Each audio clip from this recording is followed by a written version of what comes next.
Hey there drone fans, it's Rich G here for another edition of Canadian Drone Pilot. In today's edition, we're going to talk about what have I got that I fly and what do I like about them, why did I get that particular drone, and what purpose does it fulfill. I wanted to first thank another fellow YouTuber out there.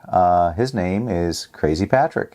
And he hails from Stockholm, Sweden, and he came up with a great video segment just sharing what he's got and what he flies.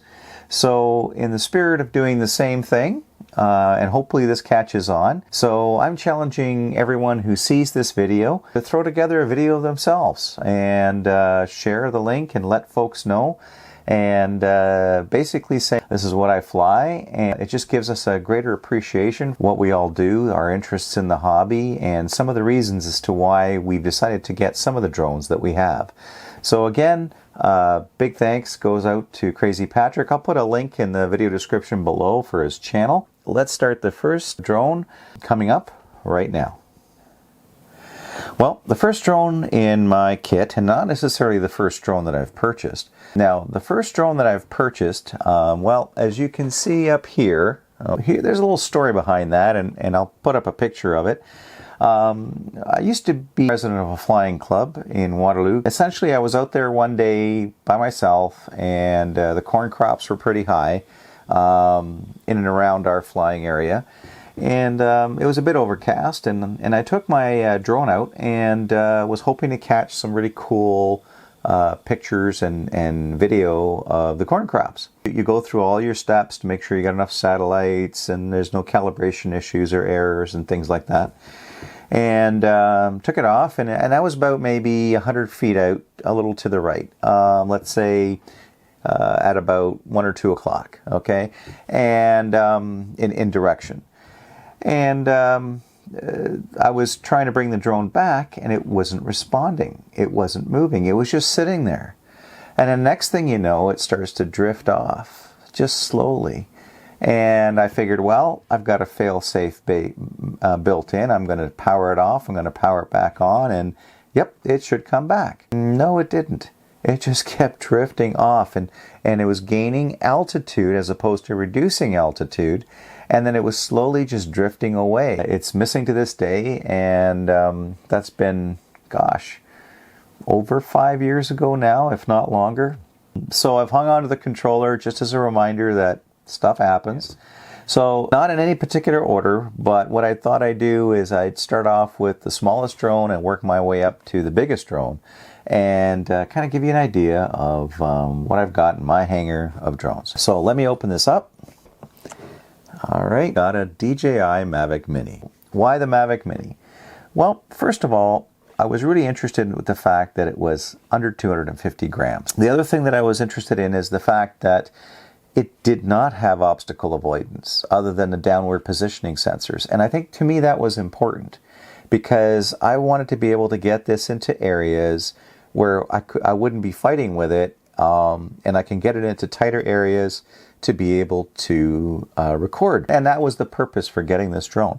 Now, understanding that it's pretty lightweight, so your conditions outside need to be somewhat reasonable. You can't be crazy windy because this thing's going to get kicked around a little bit. Well, the thing I like about this Mavic Mini, of course, is the fact that I got the Fly More combo kit. Now, the thing, again, I like about this case is the fact that not only can I put 3 batteries here, but when DJI finally has more batteries available for sale. And as you can see, I've got some silicone blade grip holders here. And the only thing I did with this drone is outfitted it with some landing leg extensions by PGY Tech. The reason I did that is because, so as you can see here, if I just set the drone down there, let me get something, not a lot of room here. So what I've decided to do is outfit this drone with some PGY Tech landing gear extensions.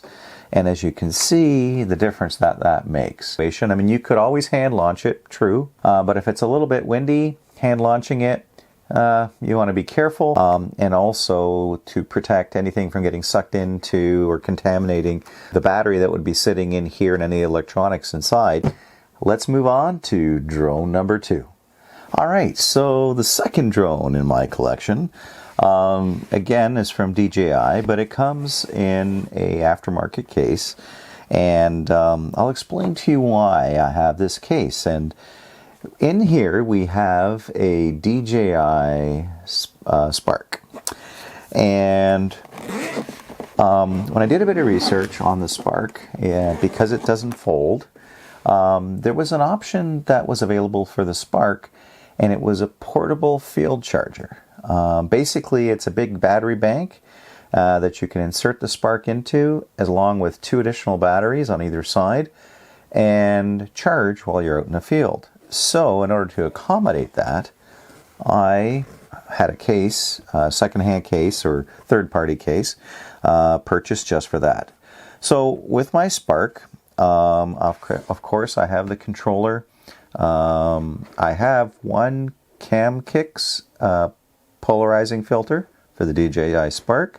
Of course, I have the power brick adapter, and I have the Spark in this charging base. So let me just show you this. So the Fly More combo, which I did get originally, comes with the multi-battery charging base, where you can insert multiple batteries into. It'll charge the mostly charged battery first, down to the lowest charged battery last, in order to get you up in the air. And this does something very similar to that. As you can see, let's turn around to the back here. You have that's specific to the Spark. So it's the same power adapter that you would plug into your multi-charging hub.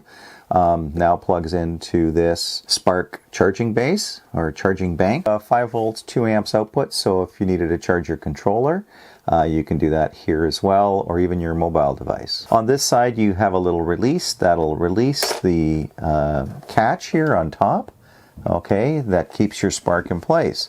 So we'll lift that up and we'll tilt that so you can see. The 3 little dots will tell you how much charge is on the battery bank itself. So if I press that once, you can see there that I'm about 75% charged there. The Spark itself, I really like this drone because, number one, it's heavier than the Mavic Mini, but it's not as heavy as the Mavic Air. Reasonably quiet, it's not that noisy. I think it's a great drone. So let's slide a battery in here. I've got 6 batteries for the Spark. I can have this fully charged, and when I go out into the field, I can slap either 2 batteries in here and keep flying. Okay, and I'll show you.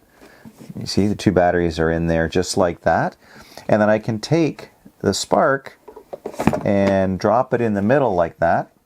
Okay, now you don't necessarily need to close this latch, but I'll just close it so that it's secured. And of course, if I press once, it's going to tell me my battery level on the power bank here for the charging unit. And if I press it once and then again and hold it for a second, now it's actually starting to charge my batteries. But as you can see, the battery in the middle is shining green and it's slowly glowing, and that's basically telling us that that's charging that one first, and then it'll subsequently go to charge the next lowest battery and the next lowest battery and so on. So if I go out with 6 batteries and I go down to 3, I could potentially put 2 batteries in here, start charging those, because you can't put a battery in by itself in the middle. It has to be attached to the aircraft, but on the sides you have that option. When I'm out in the middle of nowhere and I need to charge batteries, I have that capability. A great little drone and a great addition to my hangar of drones that I have. Well, that's the Spark. So let's move on to the next drone. Well, drone number 3. Okay, so what's in the case? Well, first of all, I wanted to point out this awesome low pro case, and it's specifically it's like a camera case, but it's more designed for drones. It's got some great pockets here on either side, and I think you're more interested to see what's inside of this. But if you're interested to get a review on the case, I'll be happy to show that to you. Okay, so let's open it up, and what have we got inside? So we've got some batteries, we've got a case for a drone, and we have our controller. Now, this is the Mavic Air. And I'll pull the Mavic Air out of here. So again, the whole concept here is portability. I've got 6 batteries here. Now, if I bring the charging hub with me and my RavPower power bank, which, as I've mentioned before, I've done a separate review video on that, I could basically go out and pretty much fly for at least half a day, if not longer, almost a whole day, and get all the shots that I need. So I carry extra props in here, polarizing filters and neutral density filters here, Mavic Air. Now let's open this up to show you. And there we go. So there's the Mavic Air. And I'm not going to bother unfolding it because this isn't really a review of the Mavic Air itself. However, as you can see, I've got the master air screw props on there. Now, if anyone's asking, are they better? It's a personal preference thing. I personally find that they're quieter. The quality of these props is second to none. This one has more sensors, right? We've got our forward sensors, our rear sensors, and we have our downward positioning sensors. A bit more in weight, so it gives you greater stability, where my Mavic Mini may be too light because it's a little windy. It's a decent drone, and it takes some really nice pictures and video. By the way, yes, I do have DJI Care Refresh on all my drones. Into this backpack, and it's super easy and portable, and you figure you bundle that together with the RavPower. All you really need to do is throw this power bank into your backpack. It's all about portability and you know, to be able to hike to an area or get to somewhere where you can shoot some video, and you can pretty much bring everything you need in a backpack. And let's move on to my last drone, which is coming up right next. All right, so this is it. This is the last drone, my big go-to drone. If I want to shoot some really good quality video and I'm looking for a good stabilized presence in the air, then this is the drone I'm going to take. This isn't necessarily the drone that's going to fly into those really tight areas. This would be my, and I'm going to put this in quotes, professional drone to use, okay? And this is the DJI Mavic 2 Pro with the Hasselblad camera, not the zoom. And what I also have bundled with this, so I got the Fly More kit. The thing I like about this drone is the fact, and in this case too, is the fact that I can bring and pack everything that I need in this. And again, it's all about portability.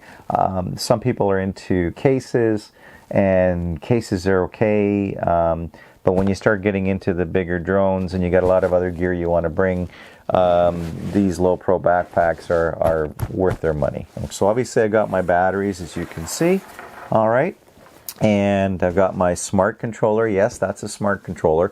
I do have a backup original controller in here just in case. Talk about the smart controller for a minute. The reason that I got the smart controller is because of the clarity. Crazy clarity and number of nit brightness on the screen. This aircraft uses OcuSync 2, which enhances the connectivity and the transmission. Also, the fact that I don't have to use my mobile device. The only optional thing I have is this nicely finished brushed aluminum bracket here. This allows me to put a lanyard on. The smart controller only works currently with the DJI Mavic 2 Pro and the Mavic 2 Zoom, and then here it is. So this is my, you know, go-to good quality camera drone. It's got some good solid weight to it, especially once you put that battery pack in. So it's very stable in the air, very powerful in the air. The motors are nice and powerful. Obstacle avoidance in the front, in the back, and then at the bottom. I'm a big believer in landing gear extensions. And let me just pull this around. But as you can see, as I extend these legs down, like, yeah, that gives you a significant now distance between the ground. Most importantly, your camera and gimbal, as well as the bottom of your aircraft. So regardless of how this is going to come down and land, you're going to get some distance between the underside of your aircraft and the gimbal to protect that from taking any impact. It's nice that you don't have to take these off You just carefully snap them back up into place, and they kind of got a nice soft rubberized feel to them, but they're rather sturdy. And in the back, as you can see, they just kind of fold up and away. And yeah, so that's my DJI Mavic 2 Pro. And each drone has its place. So for you, you just need to determine what's your budget. Number 2, what are you trying to achieve with the drone? And give this some thought. And then finally, number 3, are you just going to get the basic package? Or are you going to get a Fly More combo if that's available? I literally have everything that I need in this backpack to take with me out into the field. And I don't have to worry about, especially if I bring that PowerBank with me and the charging hub, I'm good as gold. I could be out there flying for hours upon end, and probably for like at least half a day, if not longer, and get all the shots that I need, so that I don't have to worry about going back to doing it all again, unless of course the weather is a factor, or certain circumstances and situations would prevent me from completing what I wanted to do that day. I could get everything done with this. All right, so that's it. I certainly hope that DJI comes out with a drone that, again, is OcuSync 2 compatible. That would be a huge plus. Again, I just wanted to thank Crazy Patrick from Sweden for his inspiration to inspire me to share what I have for drones, for Canadian Drone Pilot. Wishing you all health and happiness and safe flying out there. Until we meet again on the next episode, take care for now, be good to one another, and we'll catch you again on Canadian Drone Pilot.